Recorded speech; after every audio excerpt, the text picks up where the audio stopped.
usaha, 2 niat, yang ketiga konsisten. Itu kata motivasinya, jangan pernah menyerah, terus mencoba, gagal ulang lagi sampai berhasil.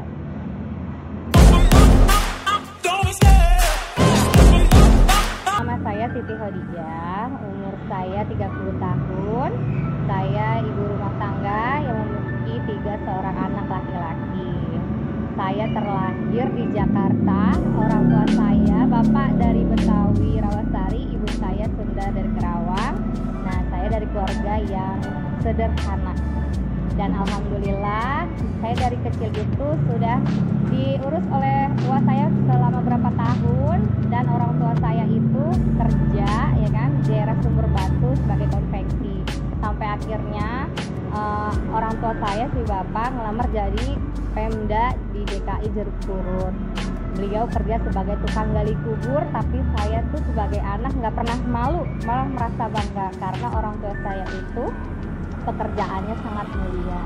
Nah, dari semenjak itu saya sekolah dari SD saya di 09 Pagi di Kebayoran Lama, SMP saya di Yayasan YPWI Jakarta Selatan juga, terus SMA saya di 2 Ciputat, dan perguruan tinggi saya di Universitas Muhammadiyah Jakarta. Nah, dari situ saya ketemu sama suami, alhamdulillah. Nah, beliau juga, suami saya namanya Pak Ahmad Hudori, ini kerja sebagai staf CSL di kedokteran. Alhamdulillah saya ketemu sama beliau pas saya semester 5 saya di Pinang. Saya di Pinang sama beliau, alhamdulillah ya. Kenalan, akhirnya diajak menikah. Dan udah proses kita menikah selama berjalan itu kita udah mencoba hal-hal usaha, ide bisnis, misalkan kayak distro atau misalkan usaha-usaha lainnya kayak odong-odong, misalkan jual-jualan di kantin, saya udah melalui. Nah, akhirnya saya punya anak nih, suami saya akhirnya resign. Dia bilang gini sama saya, Bun, ini anak kita nih yang pertama namanya Gani, dia itu komplain, kita tuh pagi berangkat pulang malam. Akhirnya suami saya bilang, oh ya udah, kayaknya kita harus keluar dari zona nyaman ini, Bun. Gimana caranya? Cuma ya kita sebagai istri harus mendukung usaha apapun yang dilakukan sama suami. Akhirnya suami saya resign selama 10 tahun, keluar dari zona nyaman dan bilang izin sama saya, izin sama mertua, izin sama orang tuanya, minta doanya, minta berkahnya, mudah-mudahan apa yang saya lakuin, mudah-mudahan ini bisa untuk kedepannya lebih baik lagi. Nah, sebenarnya itu kita setahun tuh ya suka dukanya, yang nggak bisa makan gitu kan, terus pengen beli popok anak, kita tadinya hidupnya enak, kerja dia kantoran, terus dia usaha terus apa adanya gitu kan, odong-odong segala macam. Akhirnya kita mutusin, kata suami resign, akhirnya cuma modal dikit 20 juta kita buka usaha sop duren. Dan suami saya bilang, Bun, kita nggak mungkin kayak gini aja kan. Akhirnya beliau mutusin untuk kita buka usaha. Karena kenapa bisa mencetuskan begitu? Karena saya sama suami suka duren. Akhirnya saya udah coba sana coba sini semua sop duren. Saya bilang, oh iya, kita kan penggemar durian nih, kenapa kita nggak buka aja ya? Iya. Akhir dari situ, dari usaha minim yang kecil, akhirnya saya udah sampai sekarang udah punya usaha sop duren dan ayam geprek itu sudah berjalan selama 5 tahun.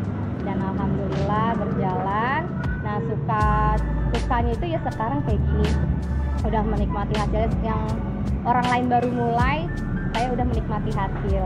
Dukanya selama 3 tahun saya usaha ini, tahu sendiri kan, namanya dagangan sepi, udah terus jualan juga nggak laku-laku banget, nggak rame, udah gitu saya harus gimana ngadepin customer, diomelin customer. Tapi dari situ saya belajar, jadi gimana saya bisa untuk menjadi lebih baik lagi, usaha lebih maju lagi. Nah, dari situ pertama kali di sini itu saya yang jualan sop duren dan ayam geprek GMS, karena melihat saya ramai, banyak kompetitor yang lainnya yang ikut plagiatin usaha saya. Tapi gimana caranya, saya bilang sama kompetitor itu bukan hal suatu yang gimana-gimana, dan dengan sendirinya mereka tumbang. Nah, dari situ saya jadi punya pacuan, karena adanya kompetitor ini saya menjadi lebih bisa percaya diri, lebih meningkatkan kualitas saya lagi gitu. Sehari itu saya sop duren itu menghabiskan 30 sampai 40 kilo. Tapi kalau misalkan untuk hari-hari weekend bisa sampai 50 sampai 60 kilo. Untuk ayam saya itu sehari 30 sampai 40 ekor. Sedangkan untuk weekendnya saya sampai 50-60 ekor. Kayak gitu. Nah, harapan saya ini di Sop Duren, usaha saya sendiri, Sop Duren dan Ayam Geprek GMS, saya pengen punya cabang di seluruh Indonesia. Nah, untuk tujuan akhirnya saya ini, saya pengen menjadi sebaik-baiknya manusia itu yang paling bermanfaat untuk orang dan membuka lapangan kerja untuk orang lain gitu. Jadi tipsnya buat kalian yang mau usaha, kalian itu harus sabar dalam menikmati proses. Kedua, kalian juga harus usaha, menikmati, konsisten dan fokus gitu. Itu aja dari saya, pokoknya semangat.